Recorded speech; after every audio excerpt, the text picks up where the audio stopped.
Hola a todos, bienvenidos a un nuevo HR Thoughts by Hiring, un espacio creado para los amantes de los recursos humanos, en el que entrevistamos a personas top del área de HR. Hoy nos acompaña Ariadna Díaz, Executive Manager IT en W Executive. En este capítulo hablaremos sobre selección, soft skills, sentimiento de pertenencia y los retos de capital humano para los próximos años. Gracias por acompañarnos, Ari, bienvenida. Muchas gracias, Javi, un placer. Yo aquí encantado de estar contigo hoy, de arrancar nuestro HR Thoughts by Hiring. Y me gustaría arrancar, antes de entrar en materia de HR, talento, selección, por conocerte un poco más, que nos cuentes de ti, quién eres, qué haces, de dónde vienes, para que podamos conocer tanto la parte profesional como también algo de tu parte personal. Súper. Pues mil gracias, Javi. La verdad es que me ha hecho mucha ilusión que me invitaras.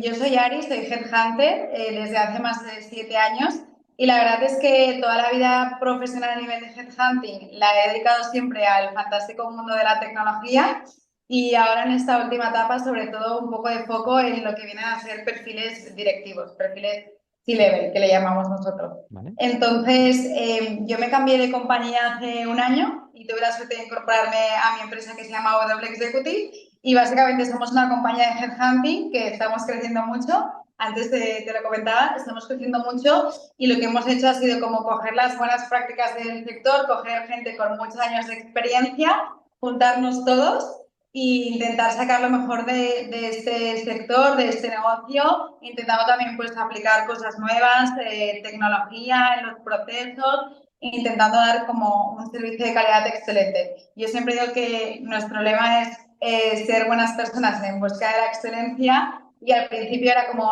¿esto qué es? Pero a día de hoy puedo decir que después de un año en la compañía es 100% real. Buscamos a gente que sea buena persona sobre todo y que intentemos pues al menos dar el máximo de calidad posible a todos nuestros clientes. Qué bueno, me encanta, ¿eh? Yo creo que es clave. Cada vez que voy haciendo diferentes negocios y demás, lo veo un pilar fundamental, el ser buena persona, ¿no? Aquí yo creo que en esta vida estamos de paso, ¿no? Y no tiene sentido, ¿no? Estar con malas personas, ¿no? Por así decirlo. Totalmente. A mí no me gusta llamarles malas personas, pero sí que es verdad que en todos los entornos empresariales, y sobre todo en grandes compañías, siempre te acabas encontrando como, ¿no? La persona tóxica, entre comillas. Entonces, nosotros intentamos siempre evitar eso y luego el servicio de excelencia que al final también es importante porque muchas veces hay como mucho gap entre clientes y proveedores, entonces nos encargamos al máximo de que todos los procesos se hagan con la mayor calidad posible. Buenísimo, buenísimo. Oye, y entrando ya un poquito más en materia de selección, ¿qué características consideras esenciales al seleccionar candidatos para roles directivos, ¿no? Ahora mismo estáis muy centrados en roles de C-level, ¿no? Pues, ¿qué características consideras Exacto. esenciales? A ver, nosotros, o sea, hacemos de todo, básicamente, para que se entienda. O sea, es decir, llevamos perfiles normales y tenemos dos marcas, la parte de WeHand que lleva perfiles middle, seniors, etcétera, y la parte puramente executive, que ahí nosotros le llamamos lo que viene a ser parte del comité ejecutivo, ¿no? Y sí que es verdad que el procedimiento es un poco diferente. Y también importante mencionar que tocamos todas las áreas, o sea, no solo tecnología, sino también finanzas, ingeniería, recursos humanos, etcétera. Para mí, en mi caso, lo más importante es sobre todo la parte de soft skills, ¿no? Es decir, al final hay gente que es muy buena en el sector, hay gente que en currículum es espectacular, pero luego hay que indagar mucho en esa parte, sobre todo en roles directivos, ¿no? ¿Por qué? Porque tienen mucho impacto. O sea, al Claro. final, cuando hablamos de roles directivos, hablamos casi en el 90% de una vinculación a una gestión de equipo. Y esa parte de liderazgo, de gestión de equipo, etcétera, tiene un impacto muy grande en el negocio. Entonces, yo creo que mucho más que un currículum es sobre todo indagar en capacidades, habilidades que se requieren en la posición, etcétera. Me encanta, bueno, me encanta porque es un poco el propósito también de Hiring, ¿no? El ayudar a las empresas a pasar de un enfoque tradicional que pone el foco en el currículum, en los títulos, a más la parte de skills, ¿no? Y yo creo 100%, ¿no? Que se contrata por las hard skills, pero se despide por las soft, ¿no? Cuando no las tienen. Es, eso es 100% y además te diría que es súper importante que puedas identificar qué competencias tienes y además qué competencias tiene tu equipo, ¿no? Porque al final creo que el autoconocimiento es como algo que es súper importante. a nivel personal y también a nivel profesional. Y yo he usado Hiring y al final me dio datos muy interesantes, ¿no? De Qué bueno, cómo me es mi alegro. equipo, cómo soy yo a nivel personal. Y haces, ¿no? Pues los test, etcétera, y te das cuenta de que es una realidad y al final tienes que entender qué tipo de perfil tienes por encima, qué tipo de perfil tienes en paralelo, con qué tipo de perfil trabajas y en base a eso también identificar qué tipo de comunicación tienes hacia ellos. Total, porque yo creo que aquí es clave, ¿no? El encontrar un fit candidato puesto, un fit candidato empresa, un fit candidato equipo, ¿no? Estas tres patas tienen que funcionar porque tú puedes a lo mejor encajar muy bien con el puesto en concreto, pero luego que a nivel cultural con la empresa no haya encaje para nada o que con el equipo no haya tampoco ese encaje. 100%. Y Ari, una pregunta. Hablabas antes de la importancia de gestionar equipos, de liderar. ¿Cómo evalúas en una entrevista el liderazgo en perfiles directivos? Pues mira, nosotros hacemos una serie de procedimientos que nos permiten hacerlo más allá de las entrevistas, porque al final en una entrevista personal no puedes identificar muchas cosas, o sea, se te pasan por alto. Yo además, cuando decías, ostras, ¿quién es Ari? ¿No? Pues Ari es una persona que le encanta conocer gente, soy súper social y me encanta conocer y conectar a personas. Entonces, como es algo que me flipa, yo siempre intento conocer a mis candidatos presencialmente y yo creo que cuando los conoces presencialmente, allí indagas muchas más cosas. No solo por información que te pueda dar de los procesos, etcétera, sino porque al final, cuando ya llevas como muchos años en el sector, al final has establecido pues relaciones personales con gente y demás y los conoces mucho más en profundidad. Pero aparte de poder conocerlos pues en persona, que yo creo que en posiciones directivas es muy clave, nosotros hacemos dos procedimientos que creo que te ayudan mucho en esto, que es desde evaluación y competencias, que te saca también muchísima información sobre el candidato y sobre las habilidades, no solo a nivel de liderazgo, sino a nivel de innovación, a nivel de resiliencia, si el candidato se sabe adaptar o no a nuevos entornos, si le gusta trabajar en equipo o no. Te da una serie de información que es útil, es decir, yo no digo que vayas a rechazar a un candidato quizás por su resultado en el test, pero que siempre ayuda. Y luego las referencias. O sea, las referencias en este tipo de posiciones siempre son importantes, porque además nos creemos que los sectores son muy grandes y al final son muy pequeños, ¿no? Todo el Total. mundo se conoce entre sí. Y yo creo que las referencias también son un punto de partida interesante. Has abierto ahí un tema que me gusta, ¿no? Que es el tema de las referencias.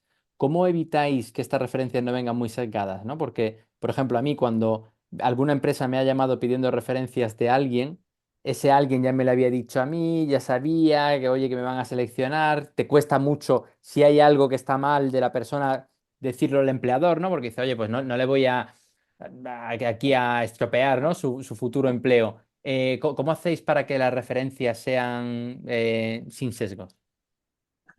A ver, básicamente, no es que les pongas a prueba, pero al final es como cuando te hacen la pregunta de dime debilidades y dime fortalezas, ¿no? No son preguntas abiertas, sino que al final son preguntas que son bastante directas y lo que te ayudan es a eso, a identificar, ¿no? Cuando te preguntan, pues, qué debilidades tienes, a ti como candidato, pues, inevitablemente tienes que desenmascarar un poco al final la debilidad. Y no es que vayamos a buscar qué debilidades tiene el candidato, pero sí que las referencias al final sean lo más fiables posible. Y sí que es verdad que puede haber ciertos casos que X, pero al final la idea más clara que nosotros usamos o lo que más nos sirve es encontrar la referencia de la persona a la que reportaba el candidato. Es decir, no me vale la referencia de una persona con la que Total. trabajabas y era tu amigo. La referencia de la persona que reportabas siempre va a dar referencias reales sobre ti. Aunque hayas hablado con ella, etcétera, tengas buen rollo, al ser tu jefe directo, siempre va a decir como la realidad en ese sentido. Entonces, yo creo que es un poco de esto y luego lo que te decía, que al final intentamos que sean pues lo más transparentes posibles, etc. Y no vamos a buscar tampoco al detalle las cositas, porque todo el mundo tiene cosas y esto es así, pero en general lo que se busca es cómo identificar si esa persona podría desarrollarse bien, ¿no? Es decir, todo el mundo va a tener cosas y puntos débiles. O sea, encontrar el unicornio es imposible y eso es un gran problema a día de hoy en las compañías.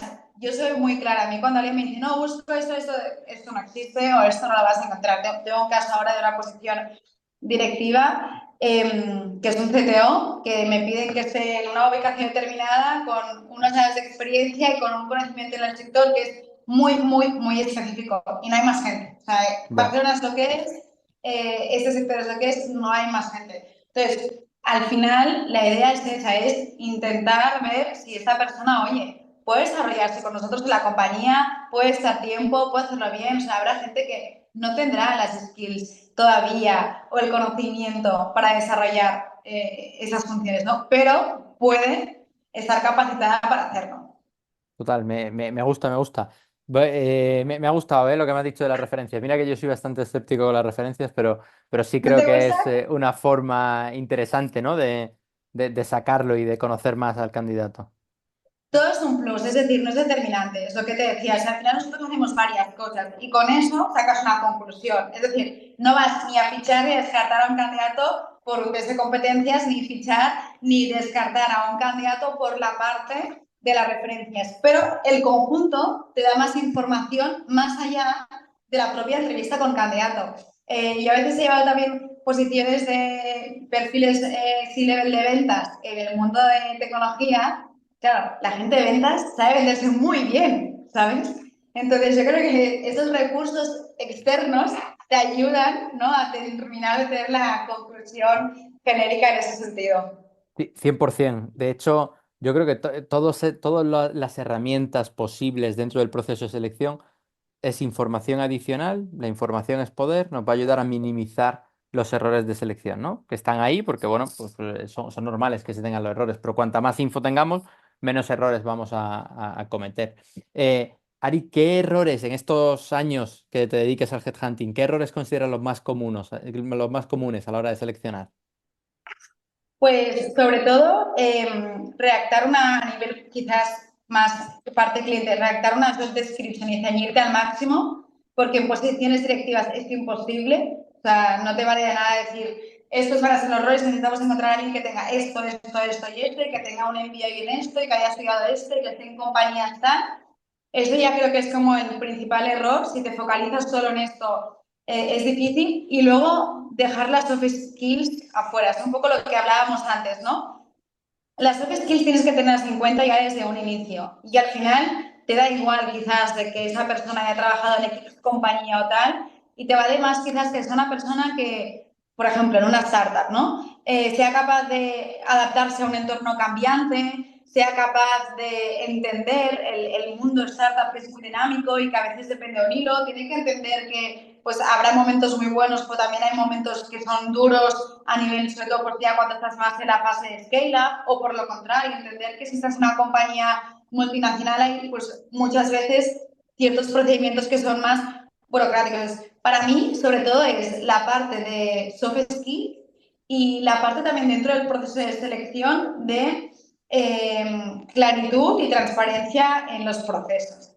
Porque al final, cuando no hay claritud ni hay transparencia en ese sentido, se pierde mucha información y hace también que pierdas la motivación del candidato, muchísimas cosas.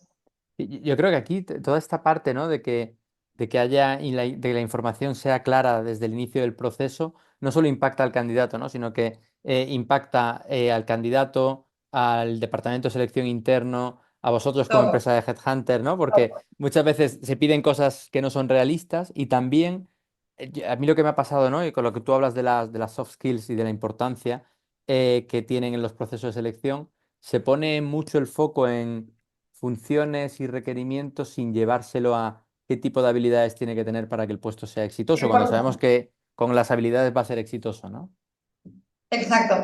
Y además te digo, o sea, yo he visto muchas cosas y una de las cosas que más me ha impactado al final es que en los procesos de selección y en la job description muchas veces es como que la compañía solo pide requerimientos, pero tampoco da como mucha información de lo que vas a hacer dentro de la compañía o lo que la compañía te puede ofrecer. Y ahí ya meto una de las tendencias nuevas, que es la generación millennial, que al final para atraer talento, que es una de las grandes, ¿no? Pues incógnitas, una de las grandes retos que tienen las compañías a día de hoy. Para atraer talento, tú como compañía también tienes que mostrarte atractiva para poder atraer a ese tipo de talento que quieres, ¿no? Al final, no es solo pagar X en el mercado, sino es ofrecer un proyecto a los candidatos. Y la gente a día de hoy no aguanta más de 3 años en una compañía, quiere otro tipo de cosas y si ve que no crece, pues de repente se va y el coste que tienes no solo de contratación, sino de reemplazar a esa persona, la pérdida de conocimiento que se va, etcétera, también tiene una serie de costes que es muy importante y que hay que considerar. Entonces yo creo que en general debemos como hacer un análisis de yo como compañía, qué tipo también de información doy al mercado para atraer y luego nosotros decimos que no nos gusta la palabra retención para nada y yo doy un paso más y ya no es que me guste la palabra fidelizar, sino que me encanta la palabra cultivar, ¿no? Cómo tú cultivas tu talento dentro de la compañía y haces que la gente crezca contigo. Arias, has abierto, no sé si 7 u 8 temazos, ¿no? Muchas Uno, cosas. pero uno de ellos, ¿no? Que me llama la atención es el tema total. Las prioridades de los empleados han cambiado. Eh, Tiempo. el salario ya no es el único motivador. Antes cuando me decías, ¿no? El CTO en Barcelona, bueno, pues tendrá que ser remote o una parte de ello, porque si no va a ser complicado, ¿no? Encontrar el talento tech, ¿no? Es decir, ya no solo se busca la parte económica, todo esto ha cambiado mucho. 100%. ¿Quieres que te cuente una anécdota muy Dale, dale. divertida? Tengo un cliente que es un Mentor Capital, que está cerca de la Barceloneta, ¿vale? Y están en las oficinas de Norsken, que al final es un hub tecnológico.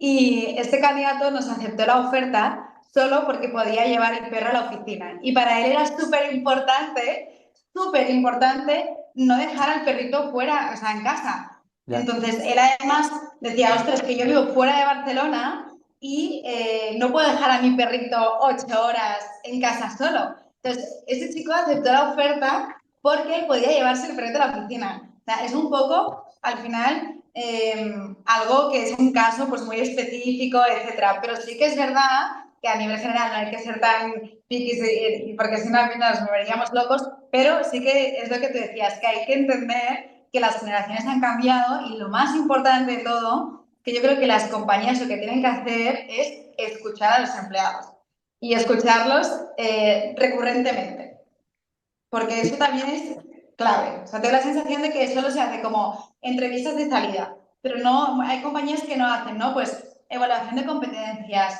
encuestas de cómo estás, qué te pasa, o sea, la gente se cree que a nivel personal no te pasan cosas y puede ser que tengas gente que esté pasando por malos momentos personales y que te afecte también a nivel profesional. Entonces esa parte también es, creo que muy importante. Es fundamental y lo ligo con lo que decías antes, ¿no? Del cultivar. Es que si no escuchas, ¿cómo vas a cultivar? Va a ser Tal cual. difícil, ¿no? Es complicado, ¿no? Que yo creo. Hay un estudio de Gallup que dice que el 35% de los empleados, solo el 35%, se sienten comprometidos con su puesto de trabajo. Eso de una empresa de 100 personas son 35 personas. Es decir, ostras, es una bestialidad. Yo creo que aquí todas las empresas tenemos mucho que hacer, ¿no? Para cultivar a 100%. nuestros empleados, para atraer el talento necesario y Claro. siendo genuinos, ¿no? No intentando ser todos Google, porque entonces pues no tendría sentido, habría un mismatch cuando llega el candidato a la empresa. Hay mucho trabajo por ahí por delante. 100%. Y además que hay otro mito, yo creo, y es que la gente se cree que hacer esto cuesta mucho dinero. Y no es así. O sea, nosotros, por ejemplo, hemos implementado diferentes acciones en la compañía, pues para eso, para escuchar a los empleados, para conocer a la gente que está en diferentes oficinas, para ver con quién trabajas. Y al final te puedes hacer una sesión de media hora una vez al mes para conocer a tus compañeros que están en otras oficinas y el día de mañana cuando necesites algo ya los conoces y los Total. conoces personalmente, ¿no? Y eso al final, o sea, ¿qué te cuesta? Media hora de tu tiempo, pero no tiene un coste económico asociado muy fuerte. Y las ventajas que le puedes sacar, o sea, el margen de lo que le puedes sacar, yo creo que es muy positivo. Total. Y aquí es que toda la razón, es que yo creo que además los empleados no están buscando grandes cosas, ¿no? No están buscando el team building de la leche que te los lleves a Euro Disney, ¿no? Por exagerarlo, sino que están buscando esos pequeños detalles que les hagan conectar mucho más. Y que esto va ligado con otra cosa interesante, sin quedarnos sin tiempo, ¿no? Pero que es el sentimiento de pertenencia. ¿Cómo crees que las empresas pueden hoy día en un entorno remoto, sobre todo que tú ves muchas empresas tech, ¿no? Trabajar en este Ujú. sentimiento de pertenencia. Pues lo que te comentaba, básicamente, o sea, escuchar a la gente, eso es imprescindible, y luego hacerles partícipes. Tú cuando ibas a una clase de inglés antes presencial, pues tenías que atender sí o sí, cuando lo haces online tienes mil pestañas abiertas, ¿no? Entonces, la gente muchas veces se cree que por trabajar en remoto, o sea, no tienes ese, o sea, no tienes ese sentido de pertenencia. Esto no es que la gente se lo piense, es que es una realidad. Entonces, hacer ese tipo de acciones que yo te comentaba, ¿no? Pues sentarte y decir, vale, pues vais a hacer grupos de 4 personas y una vez al mes os vais a tomar un café para no hablar de trabajo, sino para conoceros personalmente y que os contéis la vida y luego te das cuenta de que compartes muchas cosas, gente en común, etcétera. Esto es esencial. Y luego que la compañía también tenga claro que en algún punto, aunque tengas gente teletrabajando, los tienes que unir y los tienes que hacer que se encuentren presencialmente en algún momento del año. O sea, llámale fiesta de verano, llámale Navidad, llámale lo que quieras. Pero sí que tienes que hacer que tengan ese vínculo, porque si no, ¿qué pasa? Que tienes muchas reuniones de equipo que la gente no cree absolutamente en ellas, no sé en qué porcentaje, pero si hiciera un estudio, te digo yo, que la mayoría de personas piensan que muchas veces pierden tiempo en reuniones internas que son innecesarias, pero luego nunca tienes tiempo, ¿no? Para conocer a la gente personalmente. Ostras, cuando la gente va a la oficina, yo ahora que estoy en Madrid, la gente los jueves hace cervezas todos los días, ¿sabes? Entonces, todos los jueves hay cervezas. Entonces, la gente que está en remoto también debería poder hacer ese tipo de actividades que yo creo que hay que incentivarlas y que, por supuesto, tiene un efecto positivo. Claro, hacen equipo. Al final, este tipo hacen vestuario, este tipo de pequeñas cosas, ¿no? Son fundamentales. Oye, Ari, y estamos terminando. Sí me gustaría hacerte una última pregunta y es, ya nos has dejado varios, ¿no? Varios retos, pero ¿cuáles consideras que son retos y tendencias en HR de aquí a los próximos años? Genial. Te voy a lanzar ahí apuntes porque si no ya sabes que yo hablo mucho. La inteligencia artificial, no te la he mencionado, la menciona todo el mundo, pero es una realidad. Entonces, habrá que ver cómo la adaptamos. Yo estoy probando cosas que son muy guays a nivel de inteligencia artificial. A mí me encantaría que estuviera sobre todo la parte de automatización de tareas, como puede ser en el mundo del headhunting, pues reportes, informes, etcétera. Yo lo estoy haciendo ya y la verdad es que es genial. Entonces, el reto es cómo integramos la inteligencia artificial en nuestro trabajo, qué ¿Vale? hacemos con los datos, porque los datos son súper importantes y a día de hoy todas las compañías ya los pueden almacenar y pueden sacar muchas conclusiones. Cómo impacta el bienestar y la salud mental, que eso es algo súper importante, y cómo gestionamos no solo las nuevas generaciones, sino generaciones que son muy distintas entre sí, porque al final tienes quizás pues 3 o 4 generaciones juntas en una misma compañía y allí tienes un gap y un reto muy importante. Total, y que cada una tiene, aporta cosas diferentes, ¿no? Voy a hacer un Total. resumen. IA, automatización de tareas. Dos, ¿qué hacemos con los datos? Tres, bienestar y salud mental. Y cuatro, cómo conviven las diferentes generaciones, ¿no? En el entorno de trabajo. Eso es. ¿Qué te parece? Me parecen buenísimos. Me parece que tenemos ¿Cuál mucho... añadirías tú? ¿El qué? ¿El qué? ¿Cuál añadirías tú? Yo añadiría la parte del cómo hacer sentir al colaborador que no es un freelance, sino que forma parte de Muy algo. Sí, totalmente de acuerdo. Sí, Es que me gusta. porque yo lo veo, empresas tecnológicas, todo el mundo corriendo, con la lengua afuera, mil tareas, mil cosas, muchos Meets, Zooms, Teams, lo que sea, pero poco tiempo para conectar. Entonces, al final, ¿qué diferencia a un empleado de un freelance que hace proyectos puntuales, que no tiene ese Tal cual. sentimiento de pertenencia? Entonces, yo creo que ahí o hacemos cosas, incluyendo hiring, Sí, o nos sí, ponemos a trabajar en ello aplicable a cualquier compañía, o, 100%. o se va a perder ese vínculo y si se pierde ese 100%. vínculo no se fideliza. Tal cual. Y además, ¿no piensas que muchas veces las compañías intentan como que el sentimiento de pertenencia vaya atado a coche de empresa, acciones, stocks, sobre todo aparte de más de retención, que esto sí que es retención, más que conectar con las personas, ¿no? Eso no lo he visto mucho. Así Sí, que yo creo que ahí también es un buen punto. 100%, mira, Ari, me has hecho pensar en, no recuerdo dónde, pero vi un día en una slide que ponía la satisfacción del empleado es igual a la motivación por la parte del salario.